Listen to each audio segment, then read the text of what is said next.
We've got Todd McShay. It's Monday. We'll do some college and some pro.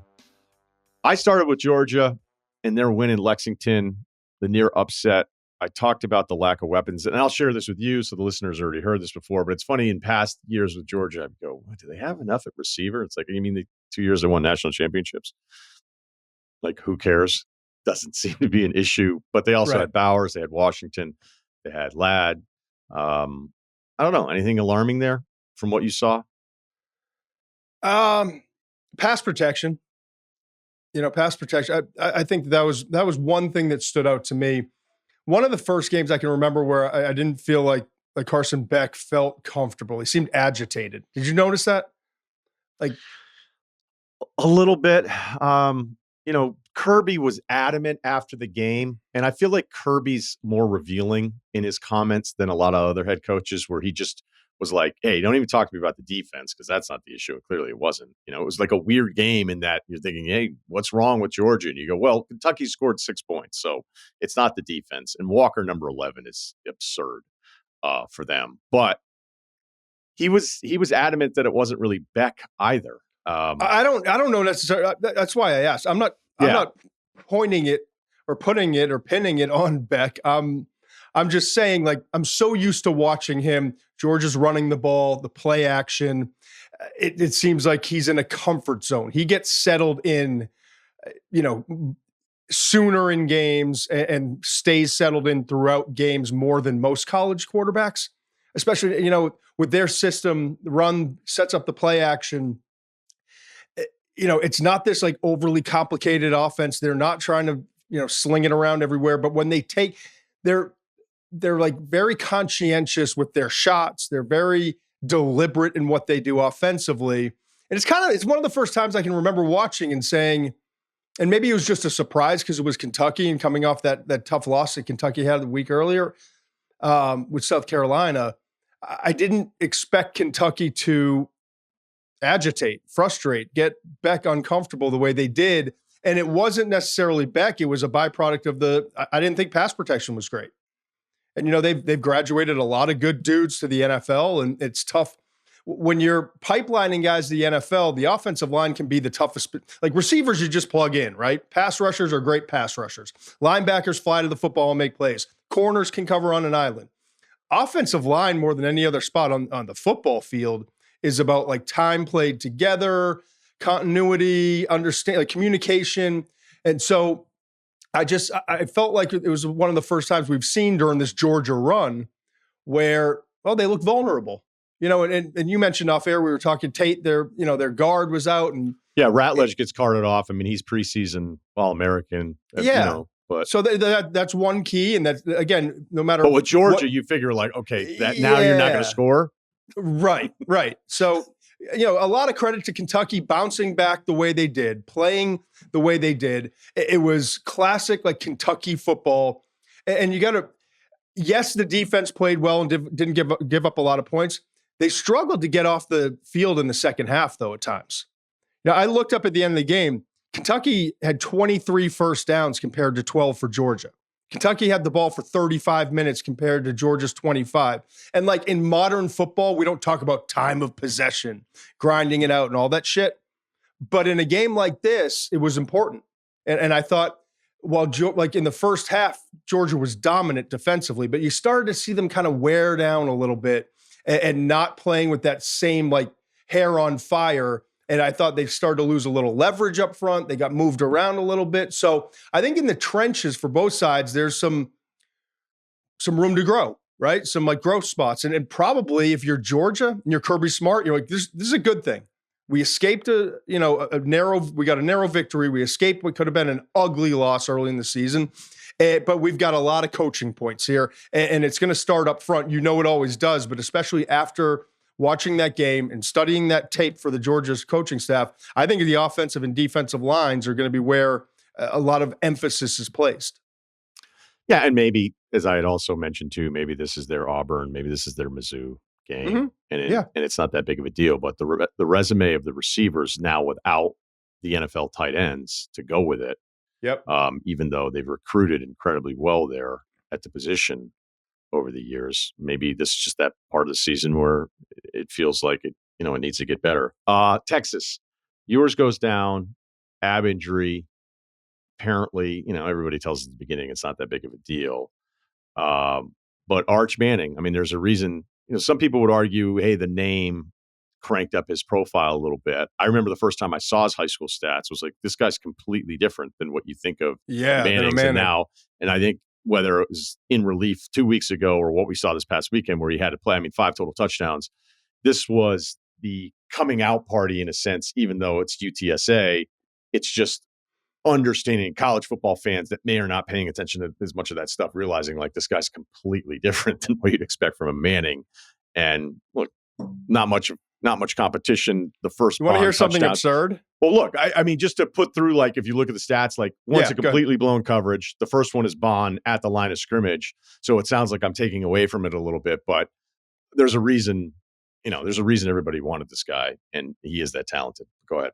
You want to hear something? It's my absurd note of the day. You ready? I love it. I'm going to write it down. Arch Manning is the 8th favorite to win the Heisman now. I mean, right? He's throwing like 20 passes or whatever it is. Holy, like, what world do we live in? Arch is the 8th favorite. I just heard that this morning. Yeah, 18 pass attempts, 5 touchdowns. Yeah. So, yep, top 10. He's one of them. His rating is 317.8. You don't see it's that. Almost like Vegas.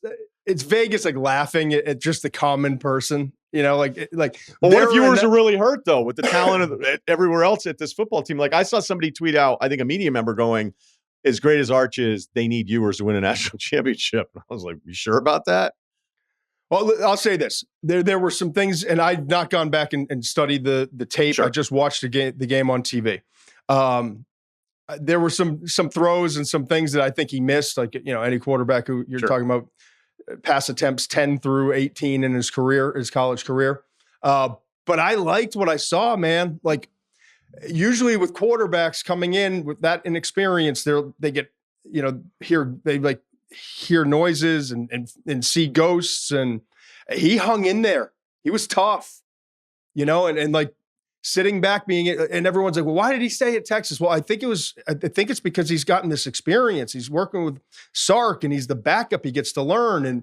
And so now he gets his opportunity, and there's some growing that obviously has to happen. But just seeing a young quarterback go in there and hang tough in the pocket, knowing he's going to get whacked, making throws, staring it down. I was impressed. I was impressed with him, and he has a level of mobility that you just mentioned that you kind of don't expect when you talk about a Manning. I don't know. There's a lot there. If you're Texas, you're thrilled with the way he played. There's a lot to learn from and move forward. But if there was one thing that stood out, it's a guy who's inexperienced coming in the game and hanging in tough, knowing he's going to get whacked and still delivering the football. That's something that it's hard to coach. And knowing that he has that trait is a really great jumping off point. How much of Bama, Wisconsin did you get to watch? I watched bits and pieces. Bits and pieces. Like they looked really good, obviously. They ran the football. I think you're seeing Caleb DeBoer like put his stamp a little bit on this team. I think this is a team that's going to be physical. They've got individual talent on the defensive side that's outstanding. Wisconsin's not much. Like you bring in like air raid offense. Like I don't know that Wisconsin knows what it wants to be. But I was impressed to go in that, in that environment on the road, different place than you're used to playing, and to be that dominant. And I thought Milroe, I was impressed with Milroe. I thought that, he showed some development in terms of making good decisions. He was sound with the football. He took, when he took his chances, and they were sound, he did like risk reward better than sometimes he normally does. But receivers are running open. They've got weapons. I think they're a little more talented than I thought, considering all the departures and all, the turnover in that program. I think that if I had two takeaways. One, they've got a little bit more skill talent than I expected. And I think that Milroe's starting to show a little bit more consistency in terms of his decision making. Yeah, in Ryan that game, Williams at receiver, 17 years old. I mean, everybody's been talking about him. He's already got 4 touchdowns. Jam Miller, Haynes at running back. Every now and then the Bama running backs, they were bringing this up during the LSU game with Herbstreit and Fowler, where it's like, hey, where's the last like running back for LSU? Where you go, okay, this guy, they were talking this about guy, like, and it was really good. It was really good. And then we'll get to some of the LSU stuff that happened with South Carolina there, but I'm with you on the playmakers. I think Milroe's in the conversation for best running quarterback too, especially like once you're really worried about, hey, what are these guys going to do? And you still have to worry about somebody on the outside. I think the biggest thing that jumped out to me, because I was looking at the mocks, unfortunately, I didn't get to see your 25 mock the day after the draft this year, which you were probably thrilled you didn't actually have to do. Yeah. But when I was looking at the mocks and kind of just trying to put together a list of like first and second round guys worth paying attention to that I can lose track of, I didn't notice one Bama defender in any first round mocks. Now, maybe I certainly didn't read every mock. Yeah. And I took that into the first few games of Bama because I've watched them quite a bit. They feel like they have 7 or 8 clones of 6'2", 230 to 250 guys right now. Yep. Where it's not necessarily the overwhelming size that they've had at some of the edge positions in the past, although Dallas Turner is probably on the smaller side in comparison. Yeah, for what they produce. Yeah, right. Not that he was small, but I look, man, all I'm telling you is like looking at the Deontay combination there, Deontay Lawson, the linebacker. Yep. And then Devontae Smith, the defensive back, and then Ryen Russillo, the freshman, who's from Montgomery. He's 6'2", 250. He got hurt. It's a lower leg injury, but he's playing a ton as a freshman. It just feels like, I don't know if it's uniform, body type, or whatever, but you'll watch Bama on defense now and be like, wait, that guy's a different guy than the last guy? And then who's that guy? And like that guy's coming in. They just feel like they have these incredibly quick, athletic. They seem a little faster on that side, right? Yeah. Dude, yeah. And it was just, look, Van Dyke goes out, so you knew it was going to be tough sledding for Wisconsin anyway. And they kind of get gashed against South Florida because I think they were just so thrown off from their quarterback just running all over him like he had to start that game. But if that group like collectively gets better, I don't know what the injury is going to be with number 4 there on defense, but it was just really impressive on Saturday. And it felt like, to your point, feels like it's faster. Feels like it's going to be a fun year, right? Like, not to go big picture on you, but do it. Like, Bama might not be as dominant as they've been, but I'm starting to feel like there's more parity in the SEC, and we're going to have like week in and week out battles. Like LSU's really good, but has some vulnerability. South Carolina is a hell of a lot better than I thought, and we can get to that. Tennessee, we talked about last week. I'm excited to see this Tennessee team continue to grow because there's a lot of talent there. The quarterback, Nico, has a ton of ability. Their tight ends are really good. They've got good weapons. Their offensive and defensive lines are better. I don't know. Just from top to bottom, like Missouri, I know they had a dogfight against South Carolina. I don't think that they're the 6th best team or whatever. They were ranked 6th. You mean Boston College? Yeah. Boston College. Sorry, Boston College. Look, I don't think Boston College sucks. So that's not some game where you go, how's Boston College? No, Billy O'Brien's got him rolling here. I like it. But my point is, it just, I don't know. It feels like there's a lot more good teams in the SEC and in the country this year. Like USC is better than we expected. Michigan's not great, but Michigan, I can't wait to watch that game coming up. USC, Michigan, Ohio State, we know is loaded. Georgia, we know is loaded. They had a hiccup game against Kentucky, but it feels like we know about Texas as well. Oklahoma's got a big game this week. I don't know. It feels to me like there's a little bit more parity, even though like last week we came on like, all right, there's 3 teams. It's Georgia, Ohio State, and Texas, and then everybody else. But who knows? Like maybe the gap between the top 3 isn't as great as we expected after 2 weeks. And maybe there are more teams in that second like Miami, we talked about them. I don't know. There's a lot of good teams out there this year. And it's a perfect year for it with the first year of the 12-team playoff, right? Like we're going to have a lot of good football teams in the end. Yeah, I think the Bama example of that's perfect because the standard is that it's flawless, and whether it's USF, whether it's Milrow at times. But yeah, I mean, look, if Bama were in this at the very end, that's not going to be surprising to anybody, despite the schedule, getting cranked up here with some of the expansion stuff. Where some teams, you look at who they're playing and you go, how the hell are you going to navigate that? Whereas when you look at, is it Ole Miss? Yeah, Ole Miss is another one I didn't mention. Yeah. I mean, Ole Miss still has LSU. They've got Georgia. There's one team that like misses everybody. Is it Missouri? It might be their schedule. They have A&M. They've got Bama, Oklahoma. So they're not playing Texas. They're not playing, well, obviously because they're on the other side. Tennessee maybe? Does Tennessee have a nice schedule? Yeah, there's one team that just feels like they avoid everybody. No, it's not Tennessee. Nebraska. They have Nebraska is Bama another and team. All right. Well, you want to do some Nebraska? I mean, we don't have to dive deep into Nebraska, but I'm saying their schedule. I think their schedule. I remember watching, and someone made a comment like they're going to be 9-0 when they go play like Ohio State or whoever it is. Yeah, they're at Ohio State, but now they're also at SC, and they would still finish with Iowa, which you never know. Where they'll be at the end of the year. Anyway. They'll probably just be good on defense. Raiola, though, let's do a little. I went to the Elite 11. I remember they were like, "Hey, that's the guy. This is the dude." And then he ends up in Nebraska, which I think is a credit to him. Just going, you know what? I want to make this work somewhere else. He has an easy arm, man. He has a really easy arm, and I love seeing anybody that's that young and that talented. He should be taking more chances, and he's not afraid to just throw it out there and let the receiver make a play. It's probably my favorite part of his game. Yeah, and I think the thing I appreciate most is how mature he is. Like it is not too big for him. It's like and these quarterbacks these days, it's like I was listening to Tirico last night on Sunday night, and he had a good point. He was talking about Caleb Williams. He's like, it feels like today in like today's football world, these quarterbacks have been auditioning since they were like 10, 12 years old. And, Caleb Williams and all the, they showed, they showed Caleb like with Peyton Manning at his camp and a different Although I felt like the way that was like, so Caleb Williams just dialed up Peyton and is like, can I shadow you for the week? It felt a little bit more like it was a picture of him at a camp.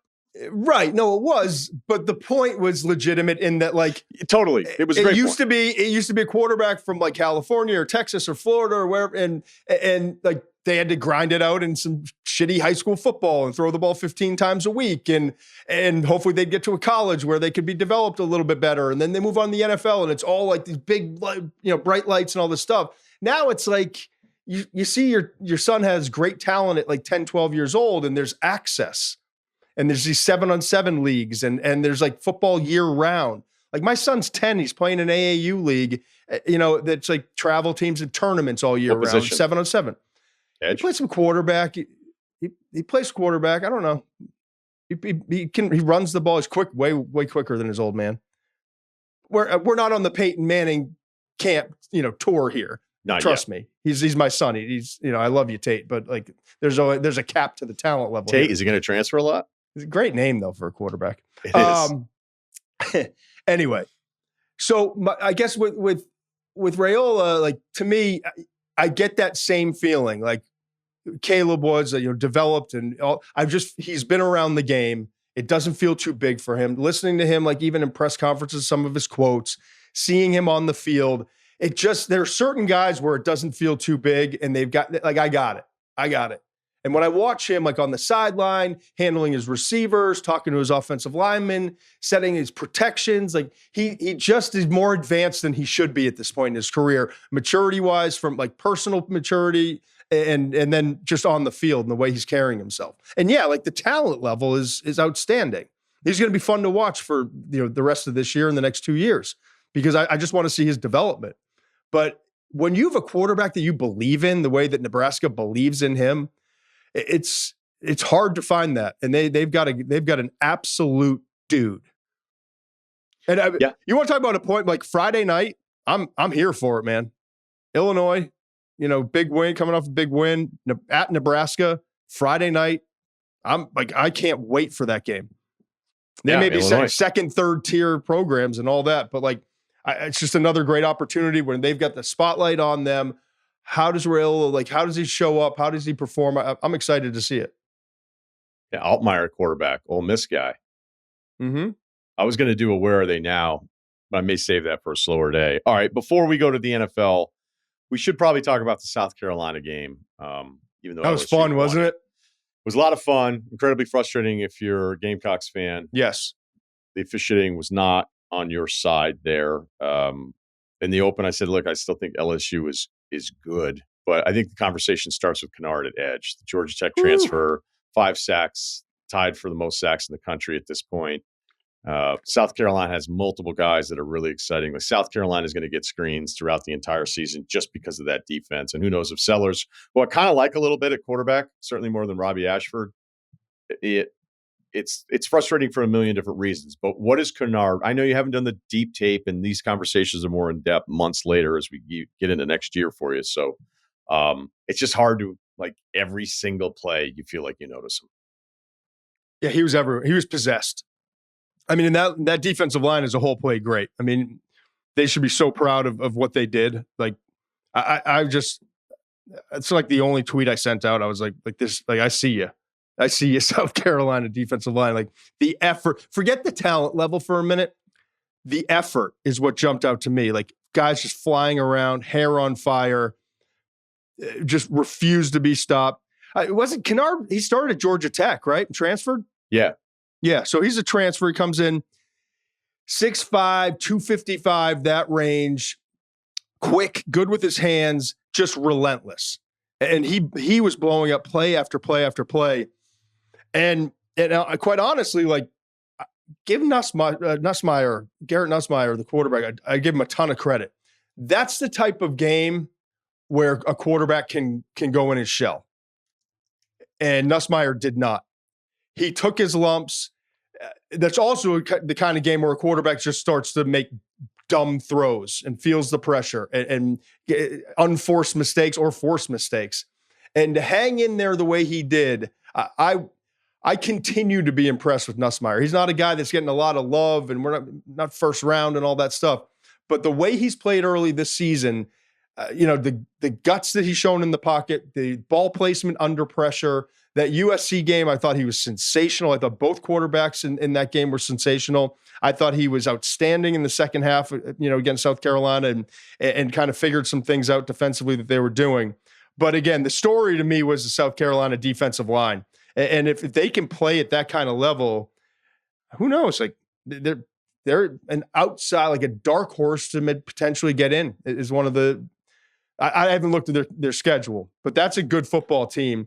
But it's got to be Sellers at quarterback. I think we've learned that, because even when he came out in was it week 1 or week 2 for a little bit, the offense just isn't the same. So I'm not sure what, it's an ankle injury. I'm not sure how long that's going to be, but I like that team. It's easy to root for them, right? It's easy to root for South Carolina for some reason. Yeah. I've always felt like there's always a couple guys, usually in the secondary, where I'll go, I love that guy. They've always had a couple of receivers that we've talked about over the years, but I think they were picked 13th out of 16 teams in the SEC. And considering how bad the bottom of the SEC has been early on in this year, they're not in that group, but that's not really what anybody wants to hear. Let's do some NFL. Oh, wait. Before we do that, give me your dude of the week. I'll go first. You want me to go first? No, go ahead. All right, Jordan James, running back, Oregon. This guy. Oh, all right, you blew it, but go ahead. What do you mean? You went to the same program, but go ahead. Now I'm searching my phone. I want to find somebody else. Go ahead. You seriously were going to pick him? No, same program. I was going to go with Dylan Gabriel. Yeah, he was lights out. Jordan James runs like everybody has insulted his family. On the opposing side, not his teammates. That's all you got? Yeah, that's it. I already talked about him in the open. Oh, okay. You didn't tell me that. Yeah, I mean, Gabriel, I'll just stick with him. I'm not going to waste anyone's time. I just was impressed because I am lukewarm on Dylan Gabriel. Have you always been lukewarm? Room temperature? Room temp. And it heats up sometimes, and then it really cools down sometimes, right? So, okay, did you like Bo Nix better than Dylan Gabriel going into this year? Okay. Yes. Yeah, right. I did. This isn't Dylan Gabriel, the pro prospect, though, right? I just feel like everything's a grind with Dylan Gabriel sometimes. I feel like every fourth quarter comes down. He's made some great plays. He's made some mistakes. I'm worried that he's going to get injured. His body's getting beat up. He scares me. He's the kind of quarterback that like, no. Oh, okay. And like, as a coach, you lose a year off your life every year that he's your quarterback, I feel like. But he brings you a lot of wins and a lot of high moments. But like, I don't know. It's like, he plays great against Texas and then he'll show, I don't know. I just, everywhere he's been, I just feel like there's these ups and these downs. In the first 2 weeks for Oregon, I was worried, like, here we go again. Like, and it was more their offensive line and different things like that. But Dylan Gabriel had one of his more consistent, he played great. What was he, like 20 of 24, efficient, ran the ball, big runs, made a lot of good decisions. So if he can trend that way, maybe Oregon's got a shot to be the team that a lot of people, including myself, thought that they could be coming into the year. But we didn't see it the first couple of weeks. Yeah, if I could have gone 2 weeks in, you want any predictions back? Oregon National Championship would be one that I would have wanted back. Feel a lot better about it after this game. For all the reasons you mentioned and the stuff that I had mentioned earlier on. It sounds like Nebraska's your upcoming screen. You can't really say Nebraska's off the radar. It doesn't have to be off the radar. Like South Carolina, Kentucky 2 weeks ago is not off the radar, but they got a screen because I want to see the D line. I'm going to go with the Hoosiers, 3-0 Hoosiers, just stomping out everyone in their path. Florida International, 31-7. Western Illinois, don't even bother. Leathernecks, 77-3. UCLA, 42-13. And they're doing it with two things. Curtis Rourke, the 6-year stud. This guy's a beast. Tim Couch-esque, 6'5", 223 from Ohio. And then Signetti, the head coach, who said, I believe at his press conference, any coach that says Google me. Who said that? The head coach for the Hoosiers, when he was being introduced, being like, hey, I win. Google me. Google me. Google me. I love that. Signetti, my boy Kevin Whittle, who used to work with me, is now with the Ravens, is one of their top scouts. Yeah, so look, it's Charlotte, Maryland, Northwestern. Guy. Yeah, so who knows? Hoosiers. I mean, you type in. I tried to Google. I Googled Hoosiers head coach today, and it came up Mike Woodson. So Google me. Love that. We need to increase his awareness there a little bit. I'll give you another screen. Okay, I can't beat Google me, but I don't know. I get. Maybe I'm just an '80s baby, and I'm intrigued to see. And it's not like a prove it game or anything like that. But I just want to keep a close eye on Miami this year. 7 p.m. ESPN at South Florida. South Florida can be pesky, as we've seen.